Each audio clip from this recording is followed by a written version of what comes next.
KBS 1라디오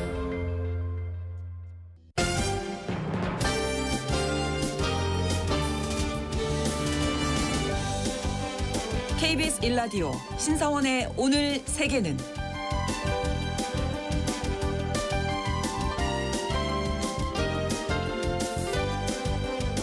안녕하십니까. 아나운서 신사원입니다. 이번 주 초 스페인과 포르투갈에서 발생한 대규모 정전으로 이베리아 반도 전역이 혼란에 빠졌었죠. 완전 복구가 이루어진 지금도 사고 원인은 규명되지 않은 상태인데요. 이번 사태를 통해서 대규모 정전이 왜 발생했는지 밝히는 것도 물론 중요하지만 그래도 단시간 내에 대규모 정전 사태를 복구했다는 점도 주목해야 할 것 같습니다. 이 전력망이 모두 멈춰섰을 때 최초의 마중물이 되는 전력을 만들어내는 이른바 블랙스타트가 아주 중요하다고 하는데요. 잠시 후 수상한 GPS에서 관련된 내용 짚어보겠습니다.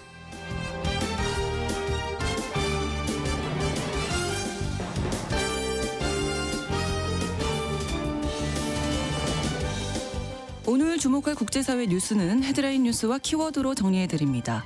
통신원 취재수첩 뉴질랜드 소식 준비하고 있습니다. 뉴질랜드에는요, 우리나라의 전복과 흡사하지만 몸통색이 온통 검은 파우아라는 식용 조개류가 생산된다고 합니다. 마오리족은 파우아를 단순한 식재료로 보지 않고 그 속에 담긴 의미를 중요시한다고 하는데요. 자세한 내용 통신원 연결해서 알아보겠습니다. 5월 2일 금요일 KBS 1라디오 신성원의 오늘 세계는 시작합니다.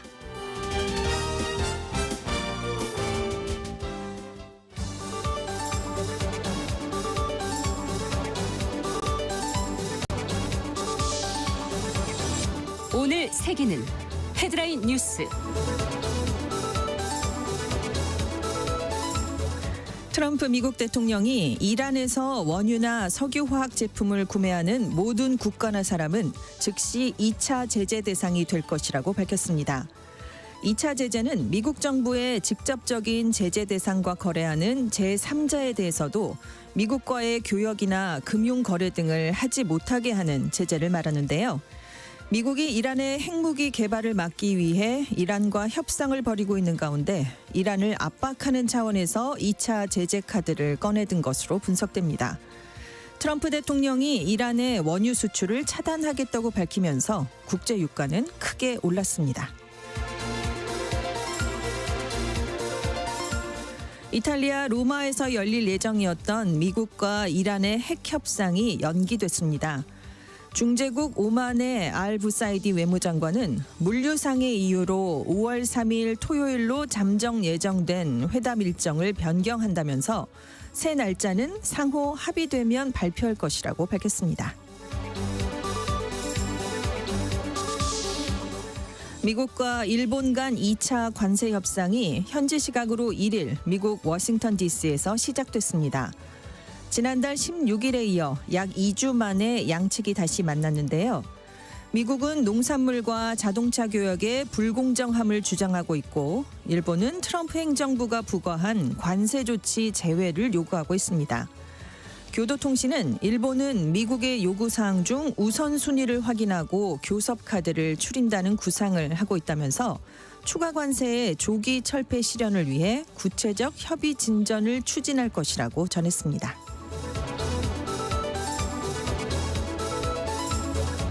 아프리카 콩고 민주공화국에서 인수 공통 감염병인 탄저병이 발병해 한 명이 숨졌다고 세계보건기구가 밝혔습니다.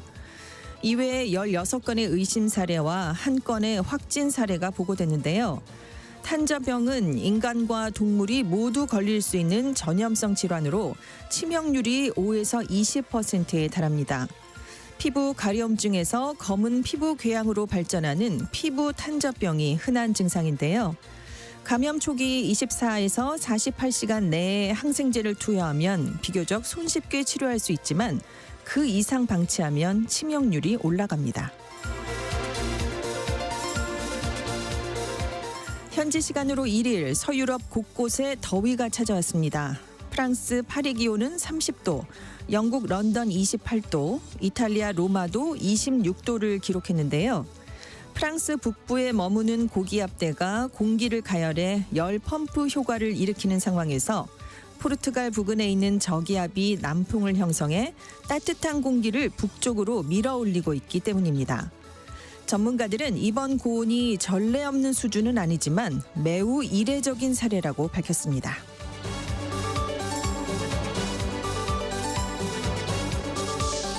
오늘의 헤드라인 뉴스 외신캐스터 전주현 씨가 전해주셨습니다. 이번에는 키워드로 정리한 국제사회 소식 살펴보겠습니다. 첫 번째 키워드, Just the two of us. 딱 우리 둘만 뭐 이런 네. 뜻이잖아요. 좋아하는 노래인데. 저도요 굉장히 좋아하는데 예. 이 Just the Two of Us의 Two는 트럼프 대통령과 젤렌스키 대통령입니다. 네. 미국과 우크라이나가 지난달 30일자로 히토류 등 우크라이나 자원 개발과 관련한 미국의 참여를 보장하는 광물 협정을 체결했는데요. 네. 앞서 젤렌스키 대통령이 2월 말에 미국에 이제 협정에 서명하려고 갔는데 회담이 파국으로 끝나면서 빈손으로 돌아갔죠. 네. 그리고 미국과 우크라이나 간의 관계가 굉장히 그 이후에 불편해졌는데 그러다가 지난달 26일 프란치스코 교황의 장례 미사에서 양국 정상이 통역도 없이 딱 둘만 15분간 독대를 한 뒤에 협상이 빠르게 진전됐습니다. 네. 그래서 Just the Two of Us를 붙여봤는데요. 이 협정 내용이 우크라이나 언론을 통해 공개가 됐습니다. 공식 명칭이 미국 우크라이나 재건 투자 기금 설립에 관한 협정입니다. 그래서 우크라이나가 미국의 자원 투자 우선권을 주는 대가로 양국 간의 파트너십을 강화하는 내용이 담겼는데요. 네. 그래서 트럼프 행정부가 우크라이나에 대한 향후 군사 지원을 대가로 지금 미중 전략 경쟁의 핵심 소재인 히토류 개발 이권을 가져가게 됐습니다. 우크라이나 쪽도 미국의 구체적인 안보 보장은 빠지긴 했지만 대신 두 국가 간의 장기적 전략적 협력 관계가 명시가 됐고요. 미국이 우크라이나의 안보, 번영, 재건을 지원한다라는 내용이 들어갔습니다. 네. 그래서 양측이 핵심 소재 석유 및 가스 분야의 신규 라이선스 취득으로 발생하는 수익의 50%를 재건 기금에 투입하기로 했는데요. 특히 미국이 주는 군사 원조도 기금 기여로 간주를 하게 됐습니다. 그래서 우크라이나가 자원 개발을 대가로 미국의 군사 지원을 확보할 수가 있게 됐는데요. 네. 특히 무엇보다 러시아에 우호적이던 트럼프 정부가 러시아가 침공했다라고 공식적으로 언급한 게 여기에 들어갔다라는 점입니다. 네. 베선트 미국 재무장관은 이번 협정은 트럼프 행정부가 우크라이나를 중심으로 한 평화 프로세스에 전념하고 있다는 걸 러시아에 분명하게 알리는 신호다 이렇게까지 얘기를 했는데요. 우크라이나 외무장관은 전략적 파트너십의 중대 전환점이다 이렇게 평가를 내놨습니다. 러시아 정부의 공식 반응은 아직 안 나왔습니다. 대신 메드베데프 러시아 국가안보회의 부의장의 얘기가 나왔는데요. 우크라이나가 사라져가는 나라의 국부로 무기 공급 대가를 지불해야 하는 셈이 됐다라고 비난을 했고 푸시코프 상원의원은 우크라이나가 서방의 식민지를 자처했다 이런 비판 메시지를 내놨습니다. 네. 자, 다음 키워드가 읍참마속 이렇게 네. 정하셨네요. 제갈량이 아끼던 부하인 마속이 명령을 어기고 나갔다가 전투에서 대패하니까 규율을 지키려고 눈물을 흘리면서 마속을 처형했다라는 데서 나온 고사성어인데요. 네. 자, 이렇게 아끼던 부하를 자른 사람은 트럼프 대통령입니다. 네. 트럼프 미국 대통령이 마이크 월츠 국가안보보좌관을 유엔 주재 미국 대사로 지명을 했습니다. 그리고 공석이 된 안보보좌관은 루비오 국무부 장관이 당분간 겸임하도록 조치를 했는데요. 네. 일단 미국 대사로 지명을 하긴 했지만 요직이 아닙니다. 그래서 월츠 보좌관을 사실상 요직에서 해임했다라는 평가가 나오고 있는데요. 월츠 보좌관이 이 트럼프 행정부의 외교 안보 사령탑이었습니다. 그렇죠. 그런데 미국 우선주의를 내세우는 트럼프 대통령 행정부 성격과 좀 다르게 국제사회에서 미국의 역할을 강조해온 전통적 보수 공화주의자가 아니냐 이렇게 꼽히면서 극우 진영이 계속 경질해라 이렇게 요구를 했던 인물입니다. 네. 자, 미국 언론들 월츠 보좌관 경질 배경에는 이른바 시그널 게이트라고 시그널 채팅방에서 군사 기밀을 논의한 그 게이트와 관련이 있다라는 분석을 내놨는데요. 네. 외교가에서는 이번 인사가 트럼프 2기 행정부의 외교 안보 노선의 선명성을 보다 강하게 하려는 조치일 가능성이 있다라는 관측을 내놓고 있습니다. 자, 이제 트럼프 대통령 관세 정책 때문에 지지율이 많이 떨어졌는데요. 네. 외교 정책에서 그래서 강성 지지층 지지층의 요구에 휘둘릴 수도 있다라는 그런 얘기인데 지금 외교 소식통들이 지난달 초에 극우 인사인 로라 루머가 백악관을 방문해서 국가안전보장회의 NSC의 일부 참모들이 마가에 충성하지 않으니까 경질해라라고 요구를 했는데 네. 그 직후에 실제로 직원들이 경질이 된 게 아니냐. 그래서 이번 인사 조치의 후속 조치를 지켜보면 트럼프 대통령의 구상이 명확하게 드러날 수 있다라고 지금 얘기를 내놓고 있습니다.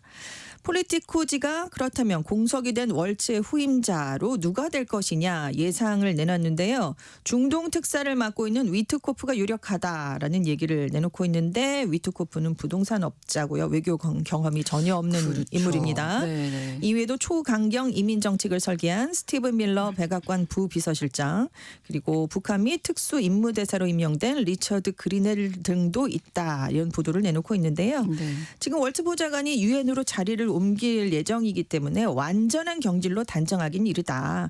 만약 NSC의 후임 인사에서 마가 세력을 대표하는 인사가 발탁된다면 앞으로 트럼프 행정부의 외교 안보 정책 노선을 보다 분명하게 하는 계기가 될 것이다라고 외교 소식통들이 전망하고 있습니다. 여러 비판을 받았을 때도 마이크 월츠 보좌관에 대해서 괜찮다 네. 잘하고 있다 했는데 그렇죠. 이렇게 됐군요. 네, 그렇습니다. 네. 네. 다음 키워드 바른 말은 귀에 거슬린다. 라면서 미국 백악관이 트럼프 대통령의 정책만을 옹호하는 언론 기사들을 홍보하는 웹사이트를 하나 만들었습니다.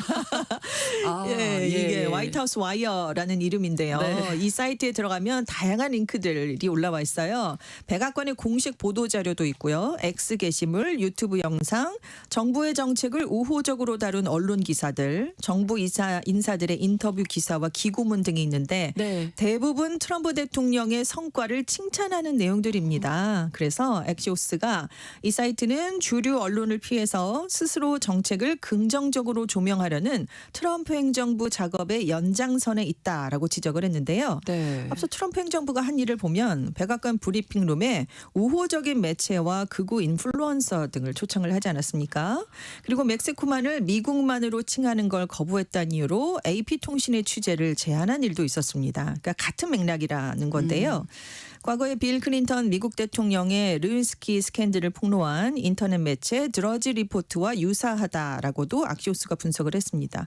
왜냐하면 이제 각종 링크를 제공하는 정치 게시판 역할을 한다라는 점에서 비슷하다라는 건데요. 네. 다만 드러지 리포트는 보수 성향의 매체임에도 트럼프 대통령에 대해서는 비판적인 입장을 보이고 있습니다. 그러니까 백악관이 플랫폼을 직접 만든 게 아니냐 이런 얘기가 나오는 건데요. 네. 백악관도 그 점을 인정하고 있습니다. 트럼프 대통령을 지지하는 인플루언서들에게 우호적인 보도를 퍼뜨릴 중앙 허브를 제공하는 역할을 수행할 것이다라고 설명을 하면서 앞으로 대통령 지지자들이 공유하기 쉽고 읽기 좋은 진짜 뉴스를 한 곳에서 얻을 수 있도록 하는 공간이다. 이런 설명을 백악관은 내놨습니다. 네, 듣기 좋은 말들이 진짜 뉴스. 그렇죠. 거군요. 네. 참, 네. 다음 키워드 부활하는 저주. 이런 얘기가 나오고 있는데요. 인도가 앞으로 인구 조사를 할 때 신분제인 카스트 구성을 확인하기로 했습니다. 이게 지금 폐지된 거 아닌가요? 그렇습니다. 인도에서? 독립한 뒤 80여 년 만에 공식적으로 계급별로 인구 구성을 파악하는 시도를 다시 하겠다라는 건데요. 네. 이 카스트 정보가 인도의 공식 인구 조사에 포함된 건 영국 식민 통치 시기였던 1931년이 마지막이었습니다. 47년에 독립한 이후에 인도 정부가 카스트 조사를 좀 미뤄왔고요. 2011년에 별도로 해보긴 했는데 신뢰도가 낮다라는 이유로 공개를 한 적은 없습니다. 네. 그래서 이번 조사가 예정대로 이루어진다면 독립한 이후 처음으로 인도의 카스트 구성이 구체적으로 드러나게 되는데요. 이 카스트 제도가 약 3,000년 전에 시작이 됐습니다. 11억 명의 인도 힌두교도를 브라만과 크샤트리아, 바이샤, 수드라 이렇게 4계급으로 나누는데 네. 이것만 있는 건 아니고요. 여기에도 아예 속하지 못하는 불가촉 천민 계층이 있습니다. 아예 분류도 안 되는 계층이 이제 존재를 하는 건데 인도 정부가 카스트를 왜 다시 인구 센서스에 포함시키느냐라는 네. 질문에 사회 복지 정책에 활용하기 해소하기 위해서다라고 설명을 내놨습니다. 그러니까 취약계층이 많은데 효과적으로 지원을 하려면 카스트 정보를 다시 확인해서 실태를 반영한 정밀한 정책 설계가 필요하다. 그래서 경제 사회적으로 소외된 모든 계층에 권한을 부여할 것이다. 이렇게 얘기를 하고 있는데 네. 반면에 카스트별 수치를 공개하면 계층 간의 갈등을 부추기고 차별을 악화시킬 수 있다라는 우려가 동시에 나오고 있습니다. 지금 인도가 카스트에 따른 차별을 이미 헌법으로 금지하고 있지만 여전히 다른 계급 간의 결혼을 할 때 금기시가 되기도 하고 이렇게 네. 차별은 여전히 인도 사회에 남아 있거든요. 그 인식들이 남아있을 거예요. 그렇습니다. 네. 그래서 모디 총리가 이끄는 인도 국민당이 과거의 카스트 조사가 사회 분열을 심화시킬 수 있다라면서 반대를 한 적이 있습니다. 근데 작년부터 일부 주에서 카스트 조사를 실시하려는 움직임이 나타나고 있어요. 지금 선거를 몇 달 앞두고 있는 북동부 비하르주에서도 이 문제가 핵심 쟁점이 되고 있는데 이 비하르주가 인도에서 가장 가난한 주 중에 하나입니다. 그런데 인도 여당이 지금 비하르주에서는 다른 소수당과 연립 정부를 운영하고 있거든요. 네. 근데 연립 파트너들이 카스트 제도 조사를 원하니까 지금 인도 국민당이 정치적인 이유로 입장을 바꿔서 지금 동조를 하고 있다. 이런 비판이 나오고 있는 건데요. 네. 결국 이게 영국 식민지 시대에 그랬던 것처럼 이 국민들이 이제 카스트가 조사가 되면 자기가 속해 있는 카스트의 지위나 인구 비율, 상대적인 발전 정도 등에 예민해질 수밖에 없거든요. 그렇죠. 그래서 카스트 때문에 화합보다는 분열, 협력보다는 경쟁하는 사회 분위기가 다시 나타날 수도 있다. 그래서 일부에서는 카스트의 저주가 다시 부활할 수 있다라는 우려가 나오고 있습니다. 그렇습니다. 네. 다음 키워드입니다. 탑승 시계 앞당기기. 유럽에서 승객 수가 가장 많은 저가 항공사가 라이언에어입니다. 네. 탑승 절차를 이번에 또다시 강화했는데요. 수화물을 위탁하는 승객이 출발 시각 40분 전까지 카운터에 도착하지 않으면 네. 비행기에 태우지 않겠다는 40분 규정을 1일부터 도입했습니다. 그래서 만약에 이래서 탑승을 거부당하면 다음 항공편을 이용해야 되는데요. 그때는 100유로 16만 원의 수수료를 내야 된다라는 규정인데요. 라이언에어가 수화물 적재가 늦어져서 비행기 이륙이 지연되는 상황을 방지하고 하루 3,000편 이상에 달하는 항공편의 정시 운항을 보장하기 위해서 이런 규정을 마련했다라고 설명을 내놨습니다. 네. 다만 이제 40분 전에만 가면 되겠지라고 해서 간신히 맞춰서 수화물을 붙여도 문제가 될 수 있는데요. 그렇죠. 라이언에어는 출발 시간 20분 전에 탑승을 마감하기 때문입니다. 그래서 부랴부랴 수화물은 보냈는데 보안 검사가 지연되거나 탑승구가 멀리 떨어져 그럼 있으면 막 뛰어야 되는 거잖아요. 여행도 전에 지치죠. 그렇습니다. 그러면. 네. 아무리 뛰어가도 비행기를 놓칠 수 있는 그럴 상황이 수 발생할 있어요. 수 있거든요. 그러니까 주의가 필요하다라는 얘기가 나오고 있는데 네.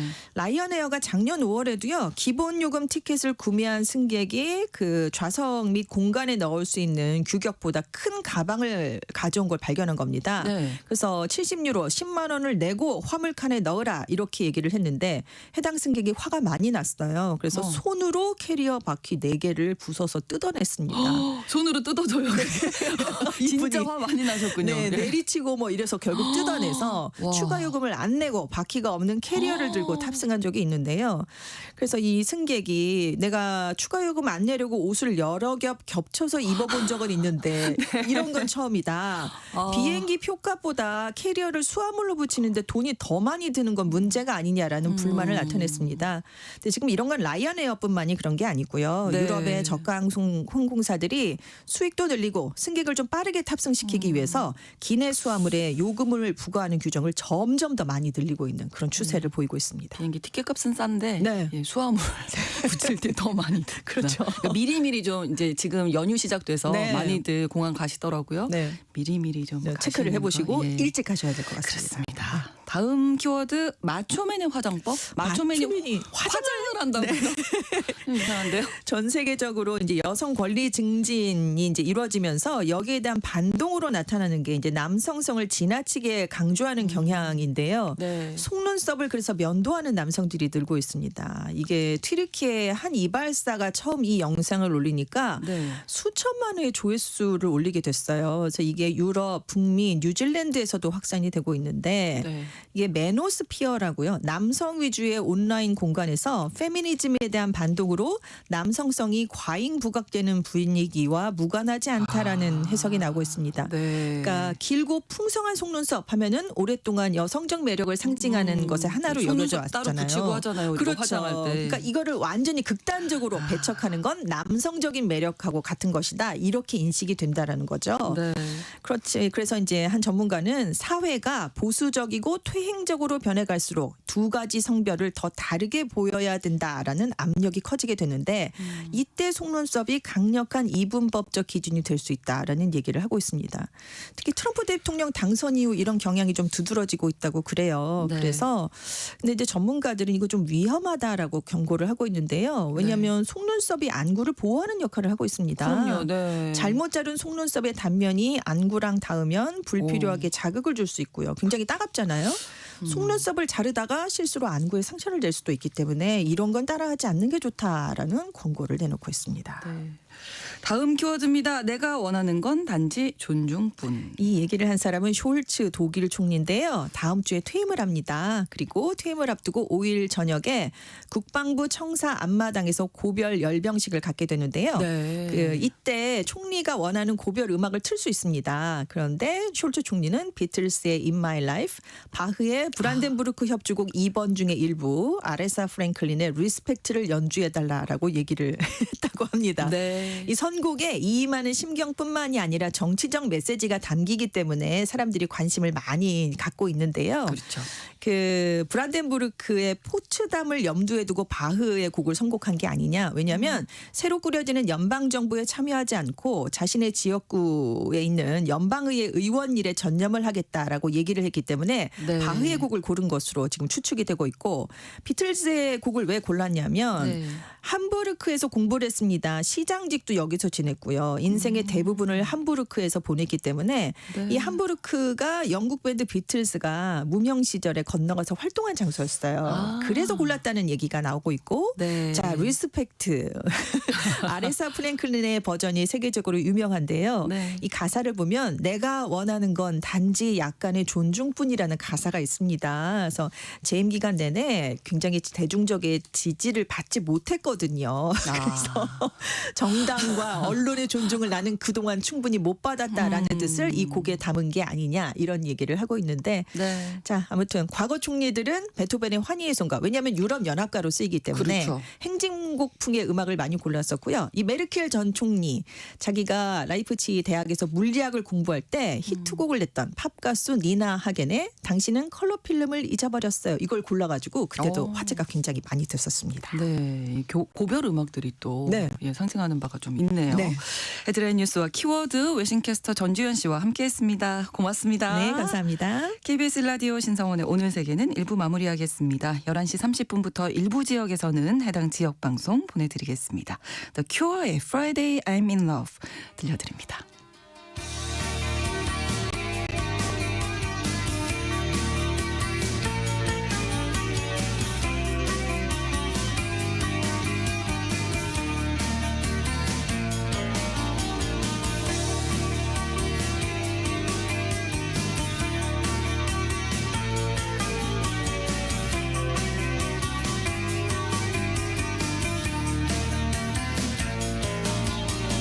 I don't care if Monday's blue, Tuesday's grey and Wednesday too. Thursday, I don't care about you, it's Friday, I'm in love. Monday, you can fall apart. Tuesday, Wednesday, break my heart. Oh, Thursday doesn't even start, it's Friday, I'm in love. Saturday, wait. Sunday always comes too late. But Friday never hesitate. I don't care if Monday's black.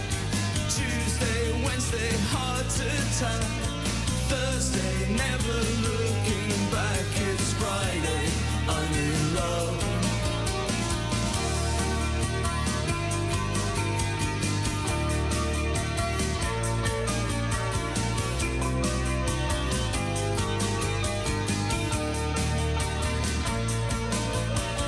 Monday you can hold your head. Tuesday, Wednesday Say stay in bed on Thursday, watch the walls instead. It's Friday, I'm in love. Saturday, wait. Sunday always comes too late, but Friday never hesitate. Dressed up to the eyes, it's a wonderful surprise to see your shoes and your spirits rise. Throw out your frown and just smile at the sound. Seek as a sheep spinning round and round. Always take a big bite, it's such a gorgeous sight to see you eat in the 지금 시각은 11시 30분입니다. KBS Ladies and gentlemen.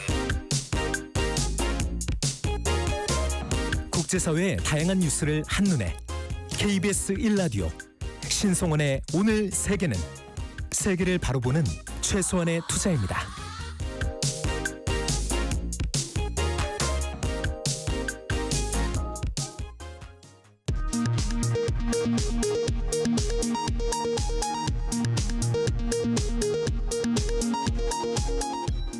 이 시각 라디오 정보센터 뉴스입니다. 대법원의 이재명 후보 공직선거법 위반 혐의 사건 파기환송에 대해 국민의힘은 항소심에서 피선거권 상실형이 선고될 가능성이 100%라며 이 후보의 사퇴를 촉구했습니다. 더불어민주당은 대법원의 부당한 선거 개입이라며 거세게 반발했고 이재명 후보는 국민 뜻이 더 중요하다며 정면 돌파 의지를 내비쳤습니다. 더불어민주당이 어젯밤 국회 본회의에서 최상목 경제부총리 탄핵소추안 처리를 추진했지만 최 부총리가 전격 사퇴하며 투표가 중단됐습니다. 한독수 권한대행의 공직 사퇴에 이어 최 부총리까지 면직되면서 대통령 권한대행은 이주호 사회부총리 겸 교육부 장관이 맡게 됐습니다. 이주호 대통령 권한대행 부총리 겸 교육부 장관이 오늘 오전 긴급 국가안전보장회의를 소집해 북한의 도발 가능성에 철저히 대비할 것을 지시했습니다.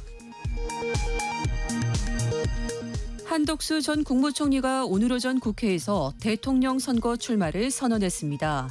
한 전 총리는 개헌과 임기 3년 단축을 공약했습니다. SK텔레콤이 당국의 행정 지도에 따라 직영점인 T월드 매장에서 오는 5일부터 신규 가입자 모집을 중단한다고 밝혔습니다. SK텔레콤은 또 2일부터 모든 고객이 별도로 신청하지 않아도 유심보호 서비스에 가입할 수 있게 하겠다고 밝혔습니다. 지난달 소비자 물가가 1년 전 같은 달보다 2.1% 상승했다고 통계청이 오늘 발표했습니다. 소비자 물가 상승률은 올해 들어 4개월째 2%대를 유지하고 있습니다. 지금까지 라디오 정보센터 뉴스 정한나였습니다.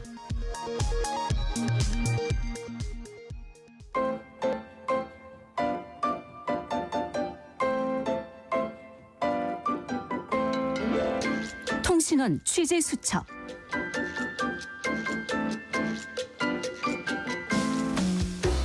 통신원 취재 수첩 오늘은 뉴질랜드 오클랜드로 가보겠습니다. 김훈대 통신원 연결돼 있습니다. 안녕하세요. 네, 안녕하세요. 네, 오늘은 뉴질랜드에서만 생산되는 조개에 관련된 이야기 전해주신다고요? 네, 이 파우아는 뉴질랜드산 대형 식용 바다 조개를 가리키는 마오리 이름입니다. 네. 뉴질랜드에서만 발견되는 독특한 조개인데요. 미국과 호주에서는 아발로니로 알려져 있습니다. 뉴질랜드에서는 파우아라고 부르는데 네. 광택이 나는 껍데기 안쪽은 아주 아름다워서 보석과 장식품으로 널리 사용되고 있습니다. 파우아는 수심 1m에서 10m 이내에 상당히 얕은 연안 해역에서 발견되는데요. 아주 엄격한 채취 제한이 있습니다. 네. 개인의 경우는 1인당 하루에 5개까지 채취할 수 있고 그 크기는 12.5cm 이상이어야 됩니다. 그리고 상업용 경우에는 8cm 이상이 돼야 잡을 수 있습니다. 그렇군요. 이 파우아 채취 체험해 보려는 관광객들도 늘고 있는데 이것도 제한이 있겠죠? 네, 그렇습니다. 뉴질랜드에서 파우아나 조개, 고기 등을 규정 이상으로 채취하거나 불법적으로 판매하다가 1차 산업부 직원에게 발견될 경우 네. 위반 정도에 따라서 다양한 벌금과 처벌이 부과됩니다. 낚시나 조개잡이를 많이 하는 바닷가에는 1차 산업부 직원이 나와서 쌍안경을 이용해서 감시를 합니다. 네. 허용된 하루 채취량을 약간 초과하거나 크기가 12.5cm 이하일 경우에 네. 현장에서 적발되면 250달러에서 500달러의 벌금을 부과받을 수 있습니다. 네. 만약 하루 허용량의 3배를 초과해서 그러니까 파워의 경우 15개 이상을 채취할 경우 네. 형사 기소 대상이 되고 벌금도 훨씬 높아질 수 있습니다. 네. 파워를 상업적으로 판매하거나 판매할 의도로 불법 채취한 경우 최대 5년의 징역형 또는 25만 달러의 벌금이 부과될 수 있습니다. 과거 위반 전력이 있거나 조직적으로 불법 채취를 한 경우에는 차량이나 보트, 잠수 장비 등을 압수당하고 징역형이 선고될 수 있습니다. 네, 아무래도 이제 파워를 보호하기 위한 것 같은데 자연산 네. 파워가 크게 줄어들면서 지금은 대규모로 양식을 한다고요. 네. 뉴질랜드 식민지 시대 영국 정착민들은 파워의 맛을 싫어했지만은 네. 조개 자체는 좋아했습니다. 그래서 19세기 영국 보석상들이 매우 좋아해서 결국 파워는 유럽인들의 식탁에 오르게 됐고 주로 수프와 차우더용으로 사용됐습니다. 네. 1970년대에는 파워 고기가 국제시장으로 나오기 시작하면서 야생 파워의 수가 감소했습니다. 그래서 1980년대 들어오면서 뉴질랜드에서 파워 양식이 시작됐고 현재 북섬 북부 지역인 판가레이에서 남섬 남쪽 끝 스튜어트 아일랜드 그리고 크라이스처치에서 동쪽으로 876km나 떨어져 있는 채텀 아일랜드 해역까지 뉴질랜드 전역에 14개의 파워 양식장이 운영되고 있습니다. 네. 초기에는 소규모 창고형 양식장으로 시작되면서 양질의 파워를 재배하는 기술이 개발됐고 지금은 대규모 상업적 양식장이 운영되고 있습니다. 이런 양식장에서 생산되는 대부분의 파워는 미국과 아시아 시장으로 수출되고 있습니다. 네. 여기에 파워 진주도 양식하네요. 네. 이 파워 진주를 생산하기 위해서는 12.5cm 이상의 야생 파워를 채취해서 껍데기나 플라스틱 임플란트를 찔러 넣어서 고정해 2, 3년 후에 진주를 생산할 수 있습니다. 네. 이때 삽입물의 모양에 따라서 최종 진주의 모양이 결정되고요.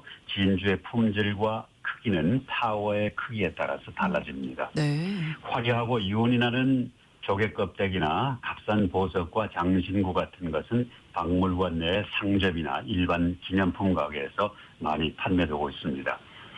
마오리 문화에서 파워 껍데기는 행운, 번영, 평화 그리고 자연과 인간의 영적인 연결을 상징하고 있습니다.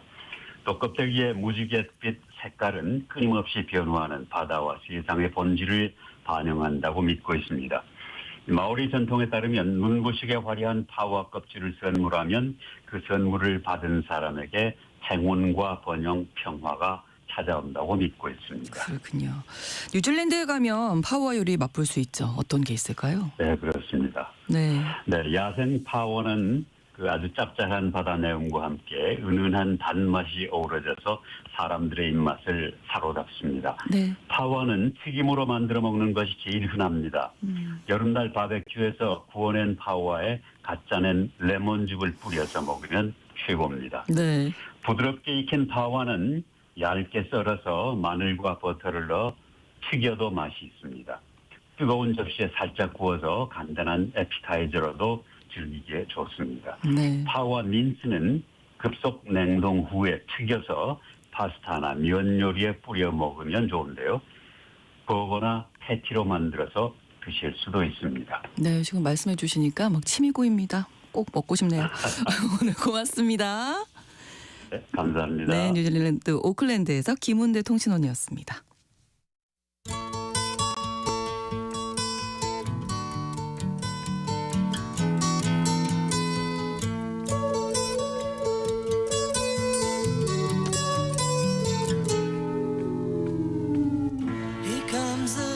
넓은 지구촌의 한 지역 장소를 중심으로 우리가 주목할 이야기 전해드리는 시간 수상한 GPS입니다. 오늘도 구정은 국제전문기자와 함께하겠습니다. 어서 오세요. 안녕하세요. 자, 이번 주 초에 스페인, 포르투갈 이쪽에서 이제 대규모 정전이 있었습니다. 이 이야기 준비하셨다고요? 예, 한 네. 뭐 5천만 명 이상 영향을 받았다고 하니까 예. 네, 뭐 이베리아 반도 정전 이게 그 스페인과 포르투갈이 있는 이 프랑스의 남쪽 네. 이쪽이 이베리아 반도잖아요. 근데 2025년 4월 28일 현지 시간으로는 낮에 이제 정전이 시작이 돼갖고 지역의 대부분 지역에서 한 10시간 이상씩 스페인, 포르투갈 전력 공급이 끊어졌고 네. 뭐 당연히 뭐 대란이 일어났겠죠. 그래서 그러니까요. 10시간 넘어가면서부터 이제 한 절반 정도 복구되고 또 한 12시간 됐을 때는 뭐 이제 한 80% 이상 복구되고 지금 뭐 복구는 거의 다 됐는데 네. 특히 이제 포르투갈이 마비가 좀 많이 됐던 것 같습니다. 뭐 당연히 요새는 모든 게 전기 아니면 우리가 그러니까요. 물건 하나 못 사잖아요. 네. 그래서 결제 서비스 막혔다 이 얘기 먼저 나왔고 네. 병원들은 뭐 비상용 발전기 좀 그렇죠. 돌리고 이렇게 했는데 신호등 중단되고 그래서 좀 사고도 있었던 것 같고 네. 그다음에 통근 열차, 고속철도, 전기버스, 심지어 공유 자전거, 그다음 전기 자전거, 트램 다 멈췄습니다. 네. 그래서 리스본 공항도 8시간 이상 이렇게 공항 멈췄었고, 마비죠. 예. 네. 그래서 뭐 비상 강요 회의 열고 뭐 위기 선언했었고 그리고 스페인에서도 뭐 비슷했죠. 다 똑같았죠. 근데 열차가 멈추면서 스페인에서는 뭐 3만 5천 명이 이제 철도 안이라든가 그다음에 지하철 많잖아요. 네. 그래서 지하에 고립됐다가 이제 나왔고 기업과 상점들 문 닫고 은행 업무 중단되고 그다음에 이제 그 신호등 안 되니까 경찰들 다 거리 나와서 이제 치안 유지하고 교통 통제했고요. 뭐 일각에서는 뭐 일부 사람들은 그 2020년에 코로나19 때 스페인 피해가 워낙 컸었잖아요. 막 네. 봉쇄되고 막 경제활동 무너지고 그래서 순간 놀랐는데 뭐 다행히 그런 혼란은 없었고요. 근데 이제 기업 경영자 단체들 얘기로는 한 10시간에서 12시간 전기 끊긴 걸로 경제적인 손실이 16억 유로다. 뭐 이 정도 된다. 뭐 이렇게 추정을 하고 있습니다. 이 소식 전해드리면서 정말 우리가 삶에서 전기가 이제는 큰일 없으면 났죠. 안 예. 되는구나 새삼 느끼게 예. 됐는데 사실 스페인에서는 원전에 대한 안전도 예, 관건이거든요. 그것도 조금 이제 아무래도 정전 그러면은 이제 전기 공급 안 되면 뭐 원전에 이렇게 냉각수 공급 어떻게 되는 거냐. 네. 우리가 그런 얘기 많이 나오는데 이제 전력망 이제 그리드라고 하잖아요. 그래서 이제 그 전력망에 일단 이상이 감지되면 원전들은 자동으로 그 전체 그리드에서 이렇게 분리가 됩니다. 아, 그래서 그때 이 정전 당시에 한 4개 정도 원자로에서 그 전력을 생산을 하고 있었는데 그 7기 정도가 있대요, 원자로가. 그러니까 네. 4개는 발전 중이었고 3개는 전기 그 유지 보수 중이었는데 이제 백업 발전기가 이 자동으로 냉각수를 공급해서 뭐 이상은 없었습니다. 네.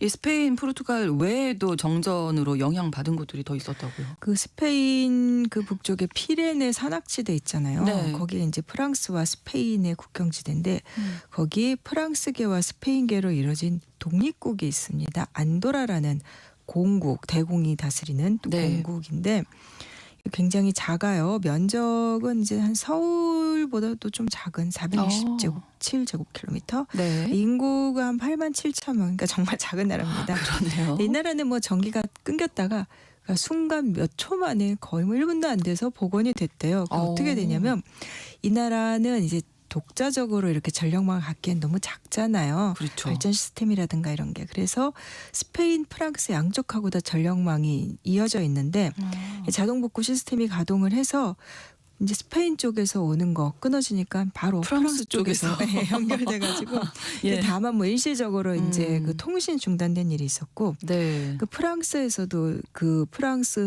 스페인 접경지대 남쪽에 바스크 지방이라고 부르는 곳 네. 여기도 이제 몇 번 동안 정전이 있었고 그 다음에는 또 이게 그 스페인의 건너편 바다 건너 지중해 건너편 북아프리카의 모로코가 이제 있죠. 모로코에서 이제 오렌지 스페인이라는 인터넷 회사가 있는데 여기도 스페인 전력망하고 연결돼 있어서 뭐 서버가 불통이 된 적이 있고 예. 그다음에 또 특이하게도 이 덴마크령 그린란드 트럼프 대통령 때문에 알게 된. 올해 그린란드 사람들이 너무 그러니까요. 좀 스트레스 많이 받을 것 같은데 뭐 큰 건 아니었고 네. 스페인 쪽 전력망과 연결돼 있던 통신회사가 여기서 또 잠시 서비스가 중단이 됐다고 합니다. 그렇군요. 너무나 안타까운 얘기지만 사망자가 예, 네, 발생했습니다. 스페인에서는 뭐 직간접적으로 이제 7명 이상 일단 목숨을 잃었다 이렇게 현지 언론들이 보도를 하고 있습니다. 네. 그러니까 좀 안타까운 게 이 부부와 아들이 네. 일가족 3명이 사망을 했는데 어. 이 부모 중에 한 명이 이제 환자였나 봐요. 그래서 인공호흡기 기계식 이거를 네. 써야 되니까 어쩔 수 없이 집안에서 이제 실내 발전기를 돌렸는데 거기서 일산화탄소가 나와서 이제 가스 중독돼서 사망한 일이 있었고 네. 그 다음에 또 그 전기로 가동하는 산소호흡기에 의존하던 이제 여성 환자가 사망한 적이 있고, 그다음에 사망한 사례가 있고, 그다음에 마드리드에서는 네. 촛불 켰다가 이제 불이 나서 이제 뭐 또 숨지고 다치는 사고가 또 있었습니다. 네. 그러면 지금 상태는 이제 완전히 복구가 된 예, 거죠? 완전히 복구가 예. 됐고 그 스페인 전력공사에 따르면은 사실 이게 지금 발전량이 그 정전 당시에도 이렇게 완전히 모자란 건 아니었다 그러는데 잘 모르겠어요. 근데 일단 태양광 발전 전력량이 원래 그 태양광을 비롯해서 전력 생산량이 한 32기가와트 정도를 생산해서 보통 25 정도는 스페인 안에서 소비하고 네. 7은 프랑스로 수출하고 뭐 이런 시스템이었는데, 그러니까 일단 이제 정전이 되고 전력 공급이 끊어지고 그랬다가 뭐 원전하고 석탄 발전은 그래서 완전히 중단이 됐고 이제 전력 공급이 안 되니까 그리고 나서 이제 몇 시간 지나서 복구가 됐고 그다음에 태양광 발전하고 천연가스 발전도 차례대로 다 복구가 됐고 그래서 네. 28일 낮에 이제 정전이 시작됐고 네. 29일 자정 넘어가면서 이때부터는 뭐 원전 빼고는 전부 다 정상 운영이 됐고 프랑스로 전력 수출하는 것도 다 재개가 됐고요. 네네. 또 포르투갈 쪽에서는 이제 수력 발전 댐하고 천연가스 발전소의 발전량을 늘려가지고 이제 뭐 거기도 뭐 사고 발생 10시간 뒤부터는 이제 대체로 이제 복구를 해서 자정 넘기면서는 완전히 복구가 됐습니다. 네, 그래도 여러 나라에 영향을 미친 대규모 정전인 거에 비해서는 좀 복구가 빨리 됐네요. 제가 이번에 저도 이 부분을 공부를 좀 했는데 그 네. 블랙 스타트라고 하는 말이 있어요. 블랙 스타트. 네. 네. 블랙아웃. 그러니까 완전히 네. 깜깜해진 이 정전 상황에서 보통 우리가 전기를 생산하는 시설도 일단 처음에 전기가 들어가야 뭐가 돌아가는 시스템인 거잖아요, 지금. 그렇죠. 예. 그렇기 그럴 때문에 때도 전기가 필요한 거죠. 이제 네. 그게 문제인데 그래서 전원이 완전히 이렇게 끊어졌을 때 어떻게 하면은 전력망을 재가동할 수 있느냐. 그래서 정전 시에 이렇게 첫 시동 거는 거 이제 그거를 블랙 스타트라고 합니다. 네. 근데 특히 요즘에는 전력망이 뭐 한 국가 차원을 넘어서서 이베리아 반도 여기 같은 경우도 그렇죠. 여러 국가들을 포괄하는 이렇게 이제 좀 국경 넘어서 이렇게 지역 차원에서 거대 규모로 이제 가동이 되잖아요. 네. 근데 그럴 때 이렇게 정전이 일어나면은 이번 이 이베리아 반도 정전이 이제 교과서적인 사례인데 네. 그러니까 외부 전력망의 지원이 없이도 일단 소규모 발전 장치부터 이제 가동을 하고 그러니까 일종의 그거는 전력망과 상관없이 따로 떨어져서 독립적으로 뭐가 하나가 돌아가야 되는 거예요. 그럼 그게 돌아가면 거기서 전기를 조금이라도 생산을 해서 그러니까 말하자면 일종의 온라인 같은 상태를 만드는 거죠. 네. 그러면서 그래서 이제 더 넓은 범위의 전력망에 거기서부터 시작해서 이제 넓히는 연결이 되게 거죠. 하고 그러면 그러려면 이제 전압이나 주파수 같은 것도 좀 안정적으로 처음에 조금 해놓고 그리고 나서 이렇게 부분 그러니까 송전 시스템을 단계적으로 재가동하면서 이제 되는 지역부터 전력망에서 이렇게 지역들을 이렇게 연결하는 건데 네. 이게 뭐 개념은 사실 그렇게 뭐 어려운 건 아니지만 실제로 이게 가동이 되려면은 네. 너무 복잡하고 그렇군요. 네, 근데 이번에 이베리아 정전에서 스페인 그 전력공사하고 포르투갈 전력회사가 이제 평소에 준비해왔던 대로 블랙 스타트 절차를 비교적 잘 가동을 했나 봐요. 네. 그래서 먼저 이 그 블랙 스타트 시설을 이제 활성화해서 이제 전력에 섬을 만들었다고 표현을 하더라고요. 따로따로 떨어진 일단 한 군데부터 들어오는 이렇게 몇 군데 전기 들어오는 전기 생산을 할 수 있는 시설을 만들고 네.